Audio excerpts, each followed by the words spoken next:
Hey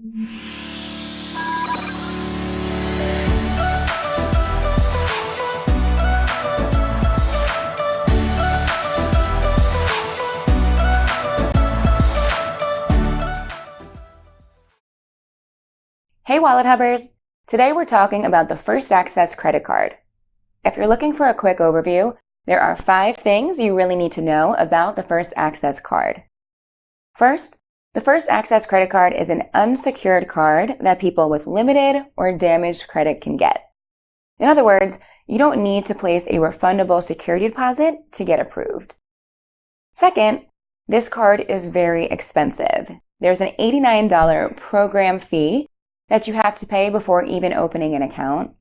Then there's a $75 annual fee the first year, and starting year 2, there's an annual fee and a monthly fee, adding up to a total of $123 per year. Third, the First Access credit card offers a credit limit of at least $300.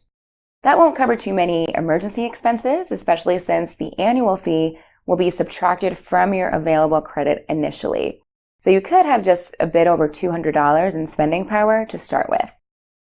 Plus, any balance that you carry from billing period to billing period will rack up interest charges at a really high rate, above 30%.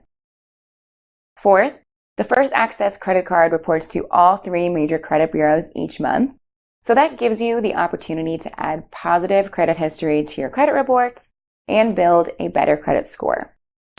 And fifth, the First Access card may be better than some of the alternatives if you're in a bind or if you really need to borrow, but if you just want to rebuild your credit, consider a secured credit card instead.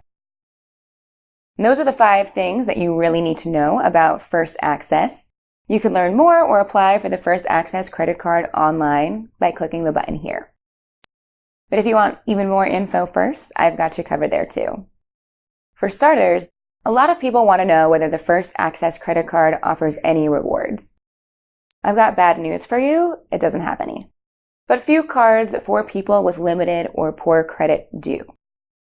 Another common question is whether the First Access credit card does a credit check when you apply.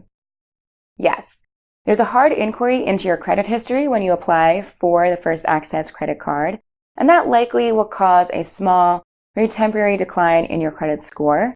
But that would be the case with any credit card you apply for, and that's one reason that you should pick the card you do go after carefully.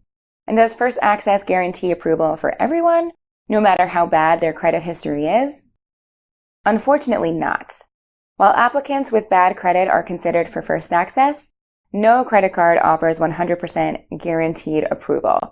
There's always some sort of requirement that you have to meet. At a minimum, for this card, you must have the following. You must be at least 18 years old, be a U.S. resident, and make enough money to afford monthly bill payments. And people who've applied in the past also say you should have a credit score of at least 550. And finally, is there anything else worth knowing about the First Access credit card? One other thing worth mentioning is that this card sometimes runs a promotion where there are no cash advance fees for the first year your account is open. But remember that cash advances have really high interest rates that apply right away, so it's still best to avoid them completely. And another, much less important detail is that you'll have the opportunity to choose your card design from the First Access gallery. And with that, you should have everything that you need to know to make an informed decision about the First Access credit card. To learn more and submit an application, you can go ahead and click this button right here.